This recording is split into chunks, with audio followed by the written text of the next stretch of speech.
Good morning. Thank you again for joining us. Now, today is going to be a feedback session. You guys have joined various sessions throughout the week here on campus in Miami, but also virtually. So we appreciate the attendance and we heard you all.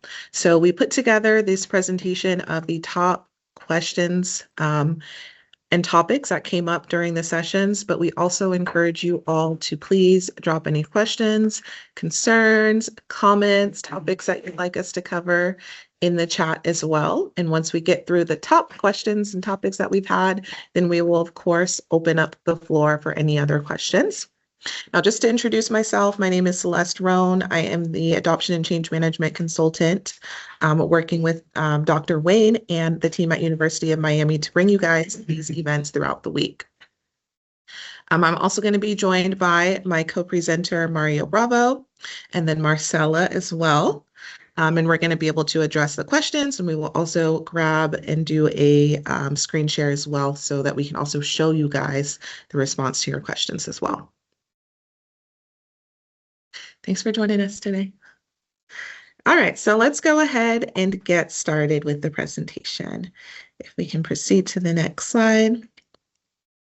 Okay, the top thing that we were asked throughout this week in the sessions and even in person was, do I have the right Copilot? How do I get Microsoft 365 Copilot? So this is your response here.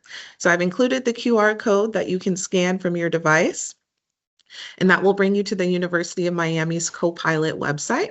And you'll see the image that we have here displayed on the screen. So once you click that, you're going to scroll down to the bottom of the page and select that opt into Copilot for Microsoft 365.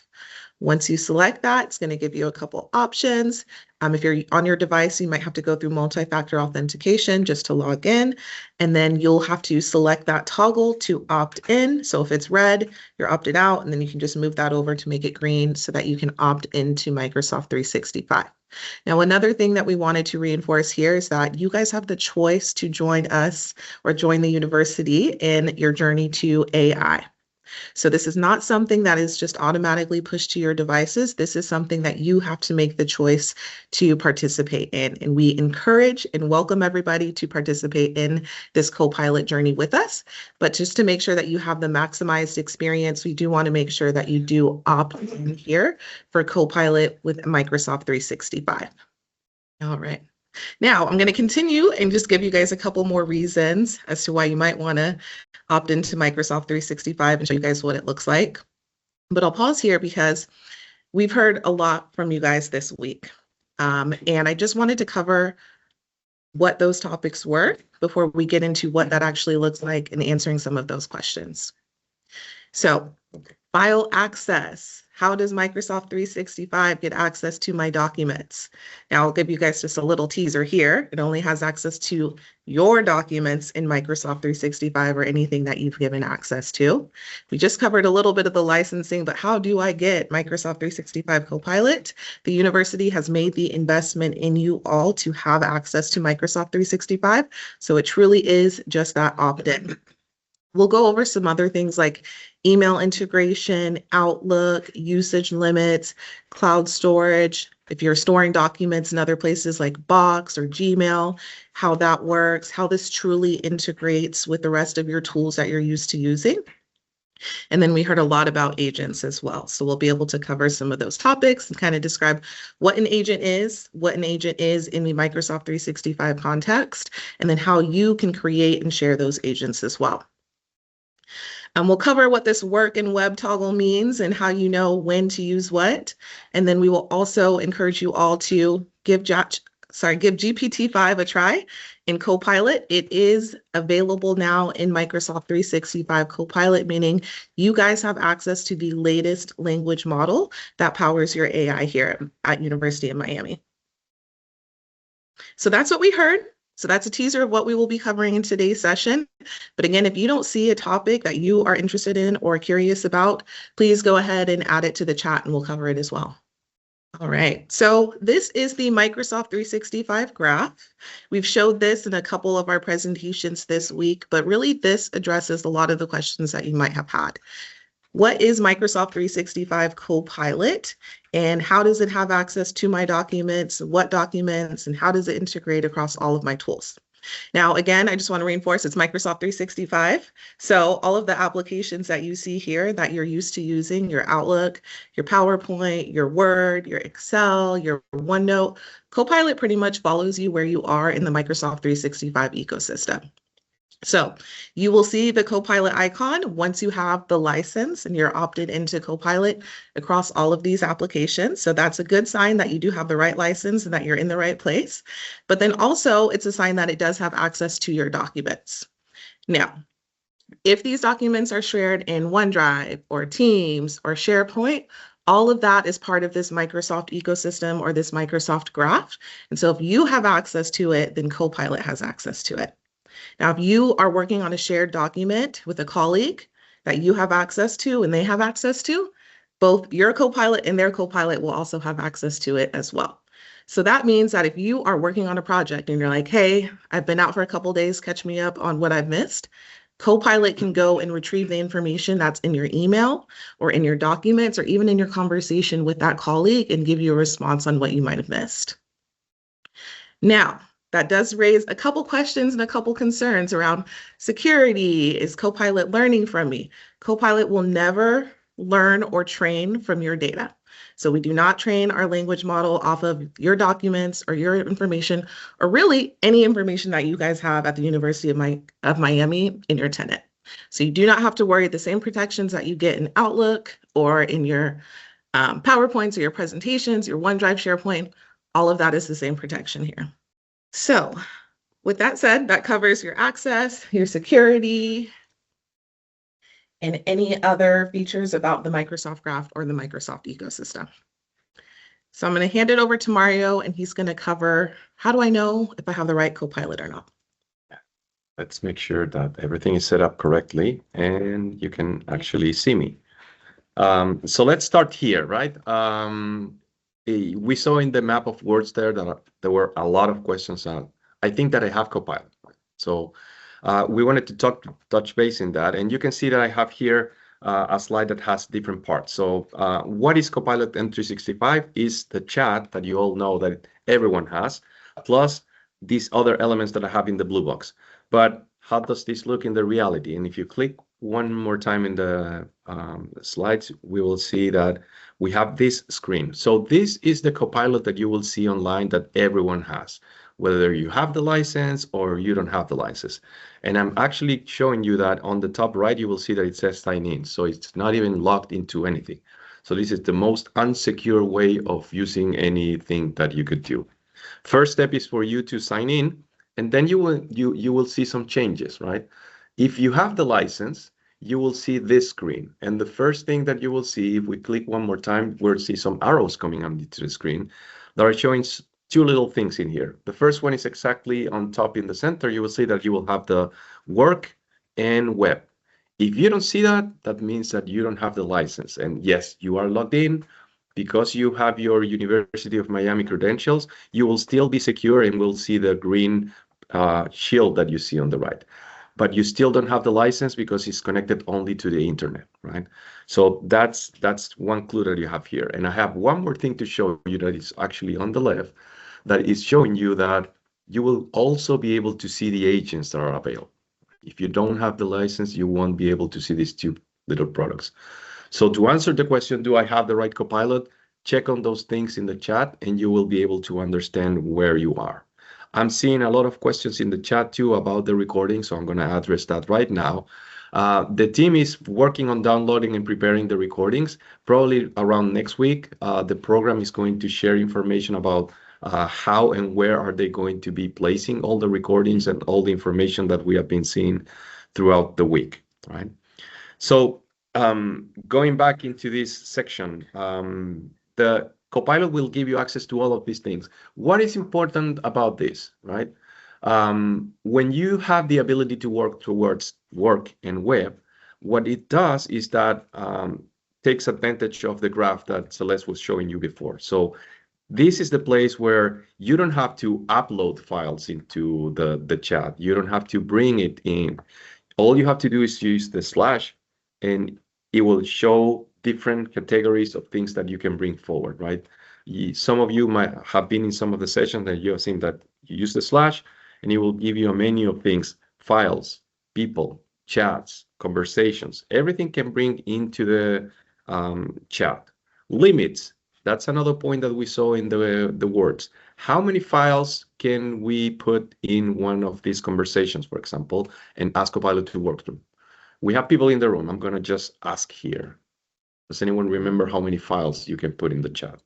They don't, or they're too shy. So the answer is 5. You can put 5 documents in the same conversation and ask Copilot, look through these 5 documents and tell me whatever it is that we want to get from it. So that's another clue that we saw as part of the map of words that we have. All clear about how to identify. So the people in the room, do you know if you have Copilot following these little rows? You do. Do you have? Okay. Perfect. Yeah, that's another good clue. She's telling us that she's used it also in other products. So that's another way of telling that you have the full license. You won't only see the chat, but you will also see it in the rest of the products. So that's nice. Make sure as we are moving along, check these elements, see if you have it. If you don't, we can go back and share with you the QR at the end. So you make sure that you have the right and you have opted in. Again, the university is not pushing this to anybody. This needs to be a decision by you, right? So take action and take advantage. This is a free product that is coming to you. Let's move into the next question. Next question and next topic was actually agents. And what is an agent? We have multiple explanations. Dr. Wayne gave an explanation about agents is basically a little brain with a set of tools and resources that you can leverage. In this case, an agent is something that you can create in Copilot, and I show you in the previous slide that you actually have the opportunity to create agents when you have the full license. So the agent, what it does is it allows you to connect the intelligence of having something to interact, like the chat that you have today, with specific sources of knowledge, right? So it can be a file, it can be a web page, it can be a SharePoint, a library of documents. And the good thing is that we're going to use this word now, grounding this new agent in that information. So every question, everything that you're asking this agent to do is going to be connected to this source. So some use cases that we saw throughout the week, for example, let's say you have policies and you have people that is always asking the same questions, right? You get tons of emails. You can create an agent and say, hey, you know what? I need help. I need you to read this document and be ready to answer questions about policies coming from everyone to us. And you can share that with the people that is normally asking you those questions, and they will be able to find the information quickly, because the problem is that nobody wants to read the policy, right? But if you put something that they can ask and answer quickly, that's going to solve the problem. So those are the type of agents that you can quickly create as part of the license that you have embedded in your Copilot. It's really easy. We show it we have 2 sessions, so you can go back into the webinars. There was a training yesterday showing how to actually create one of these agents. It's very easy. And the good thing again is because we have this new natural language, you can use it and you can describe while creating. You don't have to code. The code is being made by you. Sorry. Next slide. I have a second slide that can actually reinforce a little bit what is an agent, right? So this is just clear definitions, and you can see I have is software designed to help you and do some tasks so you can get free time. Declarative agents is a concept that is just what I was explaining, right? When you don't know how to code and you're kind of like scared, how can I do this? All you have to do is explain it. You type it. I want you to be able to answer about this policy. I want to make sure that people know about these topics. You can explain how you want them to answer and then share that agent with the people so they can answer. There are some questions around here that have been happening throughout the week. Can I share this with my students? Right? If you are a faculty member or staff and you want to, of course, serve the students, It can be done. The students, undergraduate students, do not have the license, right? So graduate students will be able to interact, no problem. Undergraduate students, if they want to use this, the university is finding ways so they can have access to these resources. Right now, they need to consume some packages that will allow them to interact with the agent. So Dr. Wayne and his team are working on making sure that they're going to be leveraging that. So whenever you want to share or you have a use case that you created an agent that you want to share inside the organization and make sure that everyone can use it, it's good that you start by connecting with Dr. Wayne, making sure that you have access and you have the resources so everyone can actually leverage the elements. And the last point that we have in here is the Copilot Builder. Again, in the section that I showed in the slide earlier, there is the agents, and right there it was, I don't know, Marcela, if we could go back into the slide and reverse one more. So we can see the one that shows actually the Copilot. You see the agents section in there, and right at the bottom it says all agents and create an agent. That's where you actually start creating your own agent and have the possibility of moving forward with this. I think that we have covered most of the topics that we have in there. So we're going to start going into the questions that we have. We had a lot of questions throughout the week, and we want to start moving forward with some of them. But first, I want to make sure that we have any new questions that we should be answering from the chat. Yeah, I'm going to mute myself so you can jump in, Celeste. Yeah, so I see a couple questions about opting into Copilot here. I see Jordan, thanks for the question. Does opting into Copilot mean that the program will automatically intrude with constant suggestions every time I open my email? So you might get a couple options of Copilot providing a summary or maybe popping up and giving you an option to reply. So it's just giving you ideas on how Copilot can help you.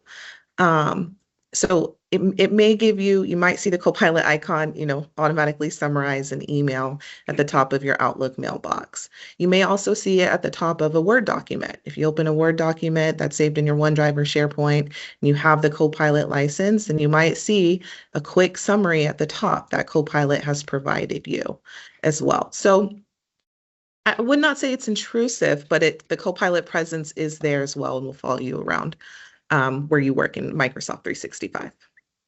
Another question is, where will I be able to help on the program going forward? I always need to use a program for a while before I can use it competently. Completely understand the university website where you opted in. They have resources, they have videos, they have prompt libraries, and then we will also be uploading all of the meeting recordings or the trainings that we've had throughout the weeks on that website as well. They have not been uploaded yet, so those are to come. So I see that here. And then I see another question about the Microsoft Documents inbox. Does Microsoft 365 have access? It does not. So you have the option of where you choose to store your documents. If you want Copilot to have access to it, you can put it in OneDrive, SharePoint, or Teams. However, if this is a request that you have, it is a possibility to add a graph connector. If we remember the Microsoft 365 visual that we had and it connected to all of the Microsoft 365 applications, there is a graph connector that the university can implement to where Copilot could then connect to other applications such as Box or Salesforce or ServiceNow, any other third-party application. If that is a need or a request that you have, Dr. Wayne and the team are open to it. So you can submit a ticket and make that request. They're already reviewing the backlog of connectors and prioritizing how they can make that or implement that for you guys based off of your need. All right. Any other questions here? All good. Could we maybe go through, I know people were interested because this was advertised as an introduction to Copilot Basics as well. So maybe we can go into Copilot and you can just give them a quick overview, Marcela. For sure. Thank you. Hi, everyone. And yes, I am with the mic. So let's have a little tour of Copilot chat. And please put in the chat or the Q&A if there's a specific application you want me to go through as well, because there is Copilot embedded in Excel, PowerPoint, Word, Outlook, and yeah, probably more that I don't have at the top of my mind. But if there's a specific app that you mostly use, I'd be happy to go through that with you as well. So right now I am sharing my homepage of Microsoft 365. I'm already logged in. As Mary explained, I am seeing my work and web tab. So I do have my license. I do have my data protection. If we were going back into what Mario was talking about, I believe he was him. Let me show you the difference with my other user. This is a different user. This user does not have Copilot. I don't have any tab at the top to toggle in. And well, that means that by default, I'm only working on the web version, meaning web tab. All right. So in here, I can ask all type of things. Let's say that I've been working on a file and I do want to share that with my colleague. And I wanted to send that file to my colleague and I want to create a summary because I know that person is busy. I do want to make sure that they are aware that what I'm talking about in this file. So I'm going to do a request. I'm going to ask Copilot to create a summary of, and then I'm going to reference my file. So I'm going to do a little slash. No, that's the other one in here. So with the slash in Copilot chat, we can reference people, files, meetings, emails. We have more in here, sites and others. Now, in my end, I want to reference a file. So that file must be, as we've shared earlier, located in the cloud, meaning OneDrive or SharePoint. Copilot will have access to everything that I have access to. If somebody has shared a file with me, which I'm not the owner, I'm still going to be able to reference that in my prompt box. Now, I saw some mentions in here. I cannot find my file in here, even though I'm trying to reference this. I'm trying to type in the name. It's still not showing in the suggested list. So what could have happened, maybe that just has been uploaded and well, it is not listed in the recently used. So what you're seeing here is the recently used files, recently referenced files or people or meetings or emails in here. So what can you do in that case? You can go to your OneDrive or SharePoint, wherever that file is located, and go get that link. So let's see how that works. It's going to work the same way as the slash that I just typed in there. Let's say that I want to use this one. I'm going to right click, or multiple ways of getting this list of actions. I'm going to copy the link. Just going to wait to confirm that links that was copied. Here we are. Perfect. Going back to my prompt area and pasting it. So I have that link. It's going to take a moment to Copilot to recognize this file. And here we are. We have this file reference. So here we are. Create a summary of, and then I have this file reference. Now, for those who have attended the different prompting sessions, you'll notice that this is a basic request. Basic request equals to, generic request equals to generic result. So in here, I do have a pretty long summary. Again, my colleague might not go through all of my email. So perhaps I could have, in my very first prompt, I could have been more specific. I could have indicated that it's for an email. You could have understand that I want something short. Or I could have also, in addition to that, indicated that I wanted something short. And again, even more specific, 5 bullet points, 2 sentences, whatever you're really actually looking for. You can be as specific as you wish. So putting in some context and expectations are quite useful when prompting. So what I can do here is a follow-up prompt. This is a conversation happening, so I can just send an additional request. The summary, not typing, let's put that in here. I could be just requesting something shorter. I can be putting my context as a follow-up. It is for an email, make it shorter.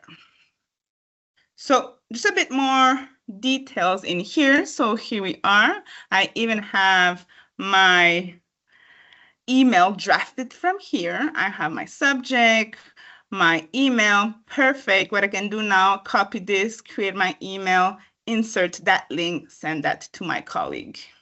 So pretty fun. And now that I have finished with this topic, with this task, I want to make sure that I want to, at the top right, start a new chat. I'm switching topics. I want to make sure I start something new so I don't have Copilot confused. Copilot will take the conversation as a context to continue and answer my follow-up prompts, right? So I want to make sure I go to a new chat. And if you do need indeed to go back to a past chat, you always have your conversation listed on the left navigation pane. You can go back and you can actually continue with more follow-up prompts. Okay, so we have here Copilot in the Copilot chat on the browser. This is also available. Let's have a look in Outlook. Let's go to Outlook. You do have it in the left navigation pane. So that is available for Outlook Web. It's also available for the new desktop application of Outlook and the classic one. So it's about to load. In here, I have the exact same thing. I'll have the same interface. And now that is also new from a few weeks ago. And that is for the Outlook new and the web application at the top right. When I open this, in the right pane, you'll have that exact same Copilot chat. Let's have it a moment. Notice you do have those tabs available, work and web, of course, because I do have the license. All right, so if you take a look at Teams, so really they're all available there for you. It's for your productivity. So wherever you're working the most, maybe you're mainly working in Teams. So instead of, start adding new tabs, looking for Copilot chat somewhere, you quickly have access in the app that you're at the moment working on. So pretty much the same thing for Microsoft Teams. You'll have it in the left navigation pane. And from there, so from all of those different point of entrance, it's the same Copilot chat. So you have the same conversation history, you have those same agents, you have the exact same thing. And let's give it a moment in here. Thank you for hanging in there. And we'll see that we have one last place as well where we do have that Copilot chat available, and it would be the chat area of Teams as well. So let's give it a moment to this Teams app to get there. Here we are. So we have Copilot in the left navigation pane. If yours is not showing, you can always go through the ellipsis, look for it in the apps, and then add it on the left. So Copilot in here. And as I was saying, in the chat area, we have it at the top of our chat list. And again, this is the same interface work web tab. And it works the same way.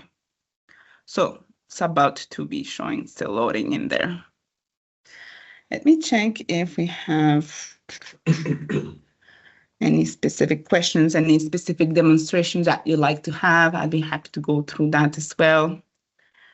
Here we go. Now, if you're using Copilot, if you're using the browser of Edge, you will also notice that is always available to you at the top right. That opens up in the right pane. We have the same structure of tabs of work, web tabs, meaning if you start something in here, you'll find it again in all the other point of entrance. Now, the great thing of using the right pane, personally, I believe would be when you're navigating a page. So let's go in the meantime to Microsoft Blog. Microsoft, just any web page would work. So I'm just going to a place where I know I have a lot of text, different articles. Let's refresh this. So here, for example, in this area where I have a lot of text, I could be using Copilot on the right pane. Let's wait and see if it is coming up indeed. Otherwise, I do have a different browser available. Let me get that ready. And that's still loading. I'm gonna bring something else on the screen. All right. Yes. Let's see which one comes on first. I have multiple monitors. Perhaps this one will be a bit quicker. So if we end up having this Copilot in the right pane, it is actually, I'm using a lot of multiple sources, multiple windows opening up. So that might be the thing that is taking a moment to load. I'll be able to ask questions to Copilot regarding the actual page. Unfortunately, looks like it cannot connect this time, but know that you'll have the same work in web tab. You want to be in the web tab. You can ask summaries about the text, ask any questions about the content directly in your web page. All right. Let's go back to Microsoft Chat in here. Now, Work tab again. Here you can ask summaries of your past emails, meetings. If I take another example, unless we have any specific questions to answer. Can we try it in GPT-5? All right. So let's start something new in here, new chat. And now you'll notice that you have tried GPT-5 at the top right since last week. So it's pretty new. It's the new model of OpenAI. So this is going to do a better reasoning. So it is up to you to decide to switch it on. You can switch it off if you decided to switch it on previously. So what's going to do is going to give you more in-depth, it's going to do an in-depth analysis more than the previous version. So quite useful for content creation, for more complex requests. Let's say that if I try something different, draft me a letter of recommendation for my draft a letter of recommendation. Let's work on these typos for my colleague. And then I'm going to reference my colleague because I do have it in my Microsoft Graph. It's actually with this slash, right? Slash Anna. So draft me a letter of recommendation for my colleague. And I could be, as we said earlier, giving way more context and expectations. Now, this type of information, so it's going to go deeper in the analysis of the request, in the reasoning, and it's going to provide me a more thoughtful answer. So here I have a great answer. If I do compare this, let's turn that off, and I do the same request in the other model, still gonna have a good answer, yes, but it might not be as good. So the past model is very good. It's quicker for short, simple tasks, but GPT-5, it is going deeper and giving you a better outcome for more complex requests. So let's use the slash up. All right, let's go with the plus, add content. There you go, people. And let's do it now for the same person. There you go. And then we'll compare the two results from the past request to the GPT-5 outcome. So we have, let's duplicate this and have them side by side. So on the left, and let's have it here. I'm going to manually resize this stuff. So here on the left, I have the old model. And on the right, I'll put the result of the GPT-5 result. Let me expand this and go take a look at my past conversation. It's this one. So now this is still an intermediate type of request. We'll see bigger differences in the more complex requests as well. And if we have multiple data to analyze. Now, I do have a different structure. In my GPT-5 is on the right side. This is the result of GPT-5. Looks like I do have a longer text as well. I do have more follow-up suggestions from Copilot at the end. That's coming up from GPT-5. It can go further. It is giving you additional suggestions. It is helping you more for some tasks where you might need more assistance. Can I add just a For sure, I'm gonna pause a moment and mute myself. Thank you, Marcella. So I just wanted to point out too that whenever you select that GPT-5 toggle there, then Copilot is going to automatically use the real-time router to choose the best model to reason over the prompt and craft a response here.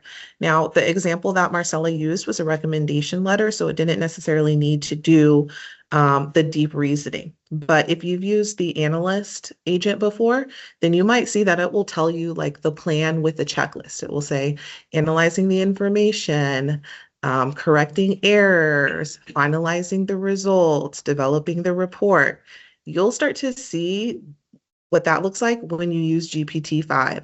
So for example, if you are analyzing something like survey responses, like when I was prepping for this session, I put it into GPT-5 and it reasoned over the information and added weight to the different word clouds. If you notice earlier in the presentation, the word cloud that it created, the words that were bigger actually were questions or topics that were brought up the most throughout the week. So GPT-5 can do powerful things like that as well. Outside of an agent, so there's no limit. You can use it as much as you want. Thanks, Marcella. Yeah. Were there any other specific questions? Let me check. I wanted to share something too. Okay, let me turn that off. So I wanted to address some of the questions that I'm seeing here about Box. Celeste mentioned earlier, for those who join a little bit later, Box is not connected to Copilot today. So if you have information in there that you want to use it, you will have to upload it into OneDrive or share it directly with Copilot. There is a way to connect Box to Copilot. It requires integration, right? So the central team is the one that can do that for you.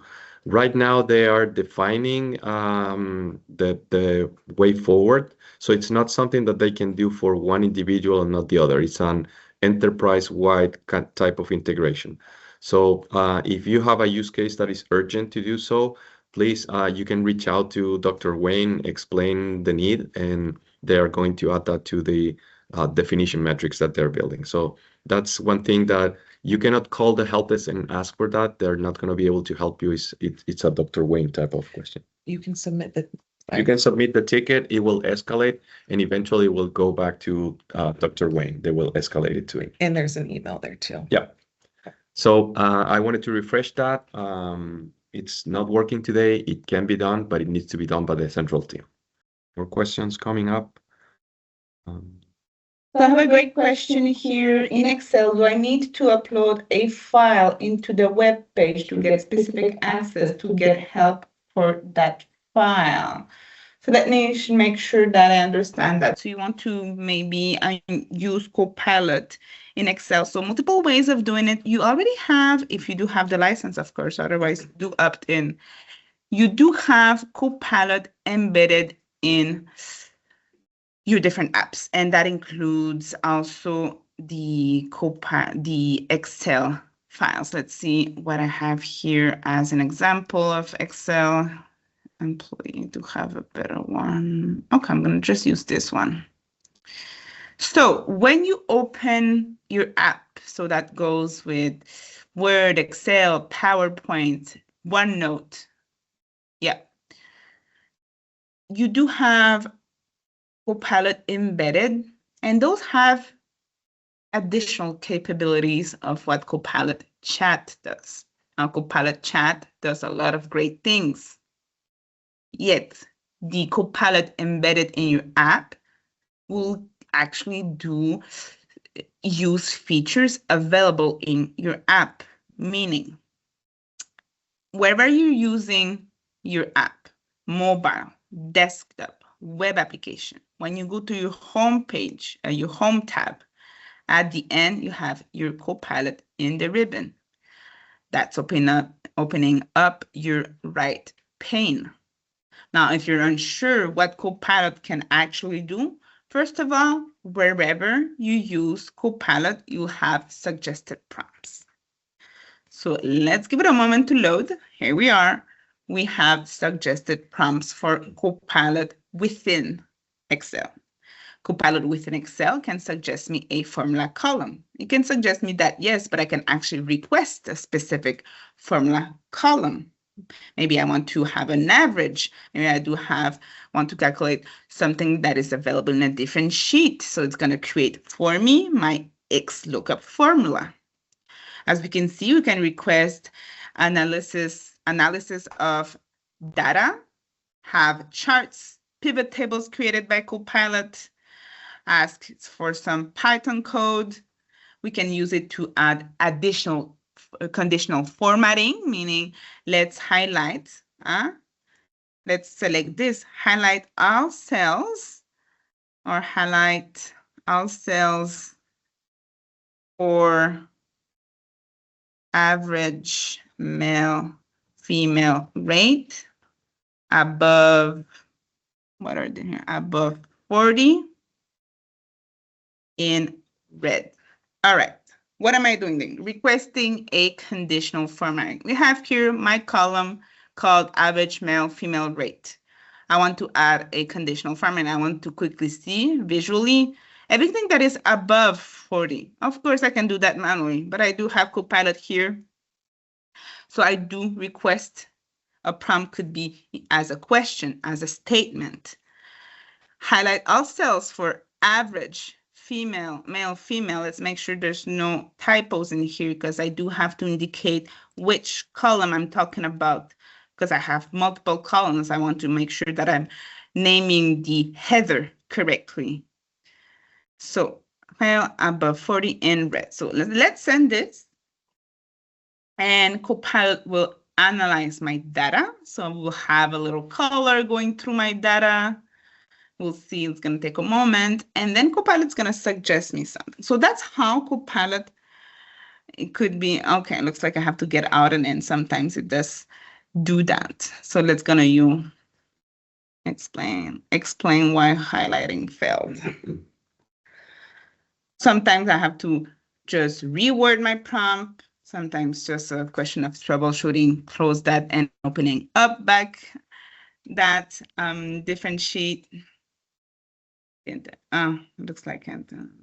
All right, like I have my explanation why it didn't work. So that's a good thing. You can explain that Copilot actually help you in that. Yeah, absolutely. No, we always have follow-up prompts. Which the follow-up prompt was explain why the highlighting failed. Looks like I had something selected. So let's unselect that and request that again. Make sure that I have nothing selected here. Let's do that again, and we'll see if that works in that way. So it's understanding my data. Now, Copilot in Excel will never do anything on my data unless I accept its suggestion. It's always going to suggest something. The formula to add, the highlight that is at the moment not helping me with at this moment. So let's just do something else. It's not going to create that pivot table. It's not going to add it to my workbook until I decide so in my button, meaning inserting a new sheet. All right, let's do it with a different sheet in here. I do have something, AI usage forecast. Let's see with this. Let's just select a suggested prompt in here. Now, Copilot in Excel will only work with tables and with range of data that don't have any empty rows, full empty rows in between them, or full empty columns in between them. So that's why it works with tables or data range that are complete. It does work better with tables most of the time. So if you're capable of converting that into a table, you do that. Now for the example, let's just have Copilot suggest a formula column. So it's going to analyze my data. Again, I can request a specific formula column in here. Now in this example, I do have years, the adoption rates of different markets, global, enterprise, consumer. Now we saw that it changed color. So this is how Copilot answers. It's letting me know what cells it went through, in which sheet. And then for this specific example which is adding a formula column, it's letting me know in which column it's going to add it if I accept that. Now here's what the formula column that is suggested, market value per adoption point. I have the explanation of what that means. I have the formula that it's going to use. I have the explanation of the formula, and I have the preview of the column that I'm going to add. Again, I always have to click something. In this case would be insert column in order to have that information in. So if I click in a cell, I do have that formula that is already in there. So again, you'll always have some additional follow-up prompts. In this example, suggest conditional formatting. Let's use it this way this time. And know that anywhere you do have also a prompt gallery. Now here are the different suggestions. Highlight cells and market value per adoption when enterprise cells are lesser than 61%. Here are multiple ones, so just select one in here. And we'll have, again, that little color showing up. Now, Copilot in Excel, as I was thinking, can also do sorting, filtering, and well, pretty much the features that you do have available to you in that app. If it cannot do something, it's going to let you know, like we saw, and looks like it's just actually a conditional formatting thing that is not happening today with Copilot in Excel, though that works pretty well most of the time. And well, if Copilot isn't capable of actually executing your request, it can also let you know how to manually do it. So provide here the information. Yes. Can it go across apps? So can I say, based on this criteria, email these lists to these people? Okay, based on the email this list. We would do that through Microsoft Teams to engage it, right? So you want to send emails automatically, like an automation? Draft them. You can draft them, but that would be in Copilot chat, right?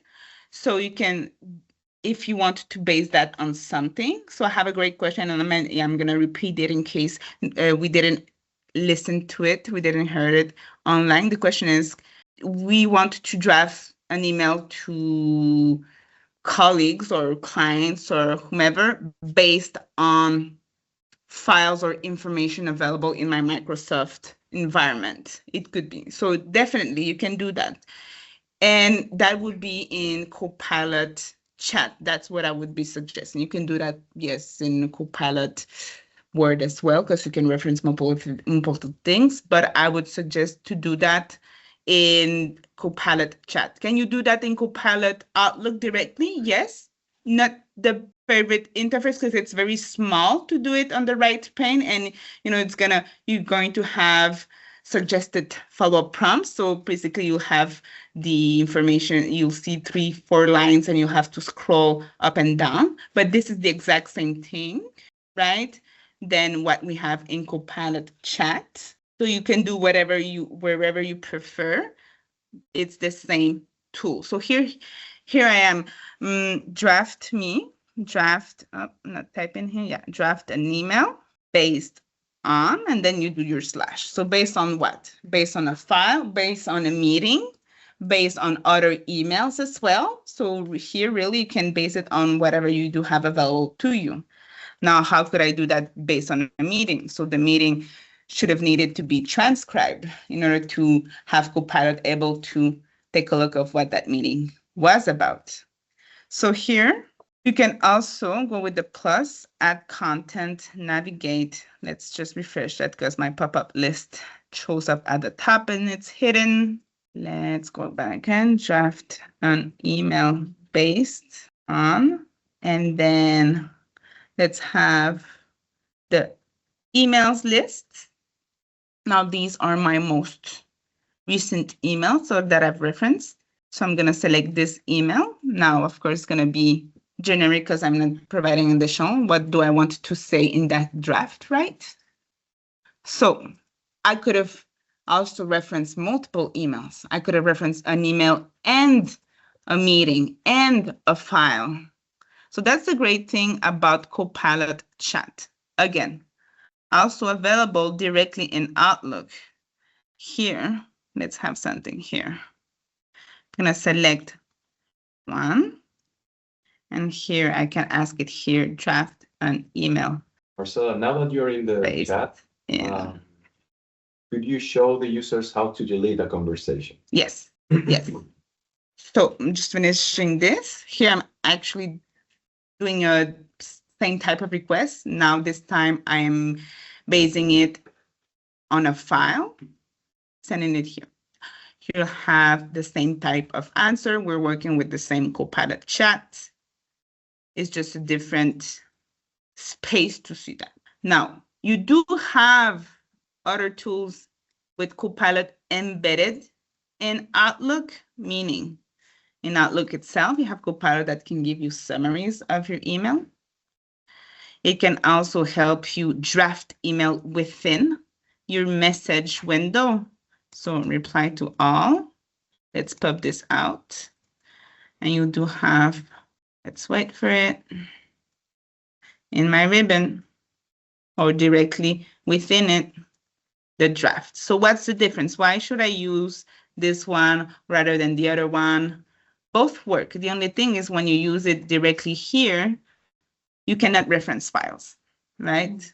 Still, if you don't need it to reference anything, great, you're already in here, you're already doing it. No need to go back to the Copilot Chat. So it gives you a draft for replies, but it can also give you drafts for brand new messages.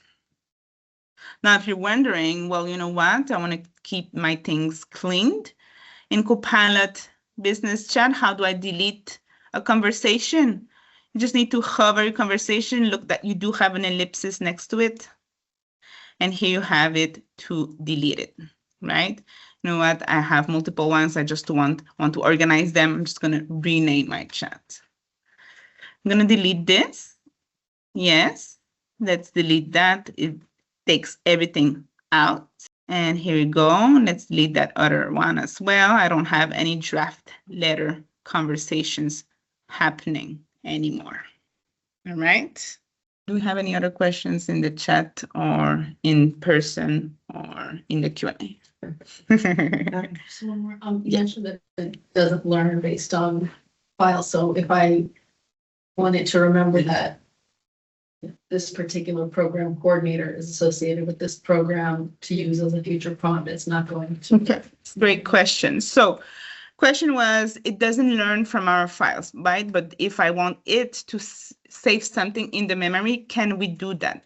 You have a few options. When using Copilot Business Chat, what we're seeing right now, right? At the top right, you can save some things, and that's really up to you. You can do that manually. Settings. And in here you have the personalization section, and you have two sections. You can indicate specific instructions. You know what? These are my goals in my profession, my preferences or my interests are AI, tech, sci-fi. So Copilot takes that into consideration when tailoring a response to you. That's one thing. Custom instructions, you can turn that on and off. In addition to that, you have Copilot memory. Now in Copilot memory here, I'm indicating that, well, I do prefer my answers listed as bullets instead of long paragraphs. So you can have, responses tailored as you prefer. If you're saying, make sure that, keep in mind, teacher Celeste is always working in Project Alpha. I'm going to put this in here so that Copilot remembers that when giving me my outcomes. So here, of course, you can delete individual memories, delete all memories, or just turn it off. Maybe you just need to turn it off for a moment. Okay. That's in Copilot chat. Now you do have another option as well when drafting emails within Outlook. In Outlook, you also have another setting. So when you go to your settings, top right, you will find a section Copilot. And pretty much, first of all, do I turn it on and off? Yes. That's the only place that you can actually turn it off, actually. And then draft instruction. Now, in my draft instruction, I can turn this on. I can always indicate, always make sure that my tone is casual or maybe professional, that my emails are very short, that always include a greeting or do not include, I hope this email finds you well. All of this information can be indicated for Outlook drafting your emails. Those are the only things that you do actually have power on in order to have anything that is saved. I think that it's good to explain that when we talk about uploading files into Copilot, what it does at the end of the day is put them in OneDrive. Okay, great question or great point. So we're talking in here, Myra's saying, what happens when I'm actually uploading something in my prompt? Now, when I'm putting in here, we already saw how we reference, we do the slash, or we copy the link. All of these things are already in the cloud. But let's say that I do have something in my downloads folder. So I actually add that content, right? I upload that. Let's refresh just to have this suggested list showing up at the bottom. When I go to, and that perhaps could save some time to some people, depending the ways of working. When I go to add content, and then let's say, I do need to navigate my device because it's not in the cloud. I do navigate my device. So I'm going to upload this, or I can drag and drop it from my file explorer. Here in my documents, downloads, I'm going to select this PowerPoint. So what's going to happen with this file now that I'm putting it in my prompt box? It was in my downloads. It's not yet in my cloud. Well, by putting it in your prompt, it is automatically uploading into your OneDrive. Now, from now on, it's going to be in your OneDrive. Of course, as you can see, you can manage the settings, but by default, when you upload something from your device in the prompt box, it's going to save it as well, a copy in your OneDrive. This hour. Yeah, perfect. All right, so we still have 60 minutes for questions, but we're jumping into the office hours, which lets you unmute yourself, share your screen so we can help you even more with any questions, doubts that you do have. So let me make sure that the link to the office hours is available to you. We're going to make sure that we put that in the Q&A, and we'll be ending this session, but still available to help you out. Same thing for you. We are available for you in here. It's more of a hands-on help that we're offering for the next 60 minutes. So I'm going to go to the Q&A, make sure that you do have that link to that meeting. It's there. Okay, is it pinned at the top? We answer just the last few questions. Okay, so we are pinning that link to the meeting at the top of the Q&A, but in the meantime, I'm going to answer one last question in here. which was, okay, so that's it. So another question, does Copilot works with Smartsheet? I don't see the question, but Copilot will work with Microsoft files. So short answer is no. Can there be an add-in or an API that could connect eventually Copilot to other type of app files? There will be the possibility, but at the moment, it is not available at University of Miami. You can send requests so we can see what is the most needed and to help you out with your job at the university. Thank you very much, everyone. I'm ending this, and now I'm going to the office hours. See you there. So those that are following us. Thank you, everyone. Have a great day.